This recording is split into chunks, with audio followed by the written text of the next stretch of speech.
Hi guys, today we're going to be learning to set the scene in a piece of writing. Now, yesterday we did a little bit of planning of a scene, and you saw that I did my planning based on this particular scene here. Obviously you will have chosen a slightly different one for your one. So we started off by noting down each of the objects that we could see, so a few of the nouns that we can see in this picture. We then gave an adjective for each of those nouns there, so that we had something a little bit more descriptive to say about it. From there, we added a verb and, if we could, an adverb as well, so that we were thinking how that object is behaving, how it's moving. Even something that isn't moving can still be given a noun, so it could be standing or lying. These are still things that, that an object can do even if it's not moving at all. Once we'd added a verb and an adverb, we then tried, as a wee challenge, to add a couple of figurative ideas for each of the objects. So things like a potential simile or metaphor. So for my task here, I ended up with, oh, I've not actually deleted the boxes here, but I ended up with this sort of composition of mind maps here. So I had all of my ideas there, which I can then draw upon for my writing today. So that's our planning, and we should have done that already. Today, we're learning to describe a scene. Now, to be successful, we're really going to need to use that plan from yesterday. Really important that we make use of that plan. We have it for a reason. Use it. Now, when it comes to actually writing, to be successful, we're going to have to use adjectives to describe the objects in the scene. Well, that's handy. You've already planned that. You're going to have to use verbs to describe how the objects in the scene are behaving. Well, that's handy. You've already planned that. You're going to need to use similes and metaphors, if you can, to compare objects to something else. Again, that's handy. You've done that. And lastly, this is kind of this bit's the bit that's a little bit more challenging. You need to work on varying your sentence openers. So that is the bit that you're actually going to need to dedicate a bit of time and thought to.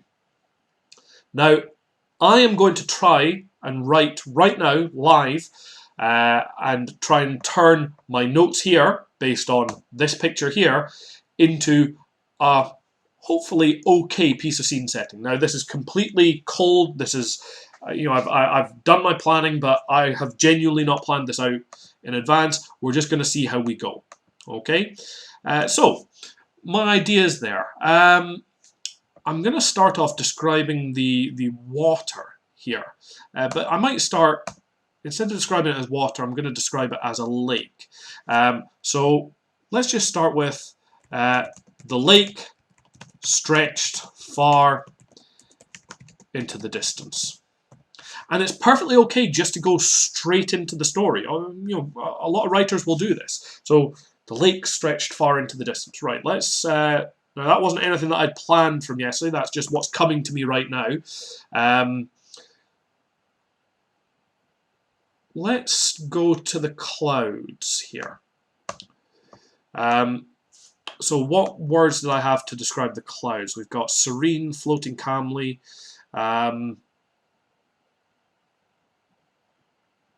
Yeah, okay. Right, so above, there we go, I've already varied my sentence opener. So I had the to start with, but now I've got above. Above in the serene blue sky. A blanket of clouds. How did I describe it before? They're floating calmly. Floated calmly on the wind. That'll do. Okay, I've got an idea there. So that's a sentence for the clouds there. Let's do... Now let's go back to the water now. We've got the lake, then we've got the clouds. Let's go back to the water. I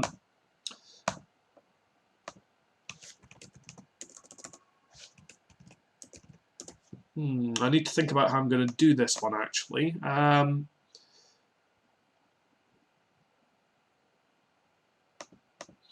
the placid water, or placidly, the water rippled, casting, no, placidly the water rippled, semicolon, an imperfect mirror. How do I describe it? Reflecting an ever-shifting image of the surroundings.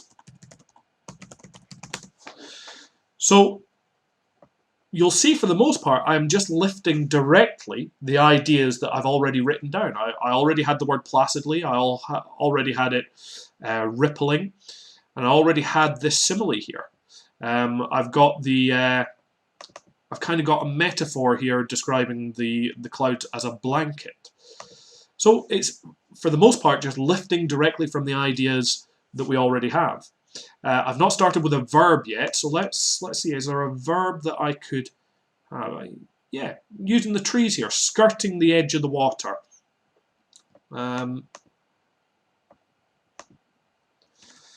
Skirting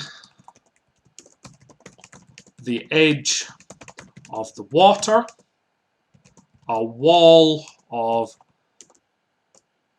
evergreen trees.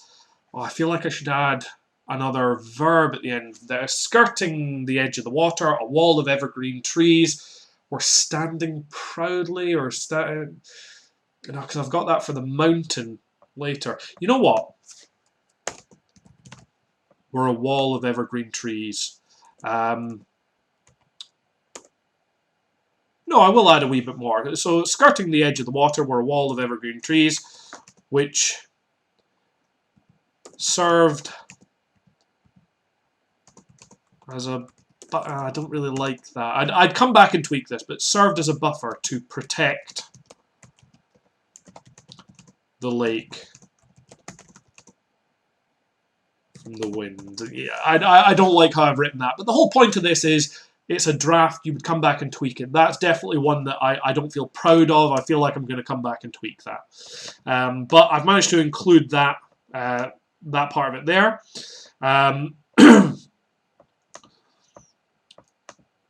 The grass now. So the grass was lush and swaying softly in the breeze. And this won't make sense because I've just said that this protects.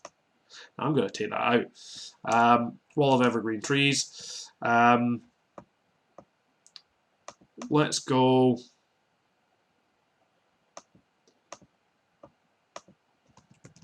Lush green grass sprouted along the edge of the water,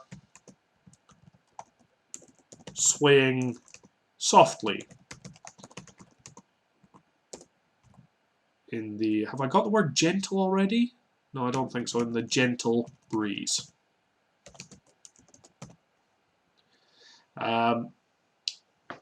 And I think lastly then, the only thing I need to describe is the mountain. So the mountain there, I feel like it looks slightly volcanic, and I said that I might kind of hint at it possibly being you know, being volcanic in some sort of way. So let's go in the far distance. In the far distance, the mountain stood proudly. A sleeping giant. You know what? The fact that we can see it reflected in the water there. You can just see it reflected in the water. So I'm going to describe it as a sleeping giant.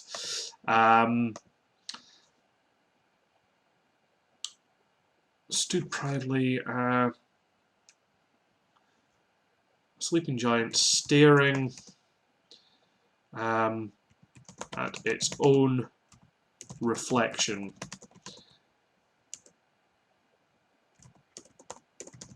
in the lake. I might even use the word narcissistically if I can spell it. If you're narcissistic, you're slightly full of yourself. You love looking at your own face in the mirror, that sort of thing. You love yourself a little bit too much. So a sleeping giant staring narcissistically. Is that how we spell it? That doesn't look right to me. Yeah, no, that was correct. Sorry. So that to me looks like we're pretty much done. So have I got, let's go through the success criteria. Have I got adjectives to describe the objects in the scene? Well, I've got serene and blue for the sky. We've got placid, although I've changed it to an adjective there. So it was meant to be placid water, but I've changed it to placidly. That's okay. It was derived from an adjective. We've got lush and green for the grass. So yes, we've definitely got adjectives. I can tick off that part of the success criteria. Have I got verbs to describe how they're behaving? Definitely got that. We've got things floating calmly. We've got the lake stretching. We've got the water rippling. We've got reflecting. These are all verbs. Sprouting, it's sprouted. Swaying softly. So definitely have verbs in there, so that is fine. I've managed to do that. Have I got similes and metaphors? Well, I've got a metaphor for it being a sleeping giant staring narcissistically at its own reflection. We've got the water being an imperfect mirror. We've got the clouds being a blanket. So, yep, we've managed to do that. And have I varied my sentence openers? The most challenging part. Well, I think, yeah, I've got the there, which is an okay way to start, but you wouldn't want all of them to go the. I've got above, which is a preposition. I've got placidly, which is an adverb. I've got skirting, which is a verb. I've got lush, which is an adjective. And I've got in, which I suppose is a preposition again. So yes, definitely got a variety of different openers there. So that's it, guys. That's really how it's done. You guys just have to do exactly the same as that. So take whatever ideas you had in your notes the other day and then turn it into a piece of writing following this sort of style. Now, yours might be completely different. I've created quite a calm image, but yours might have a slightly different tone, a slightly different mood to it, and that's fine. Anyway, guys, give it a shot, and I'll speak to you later. Cheers.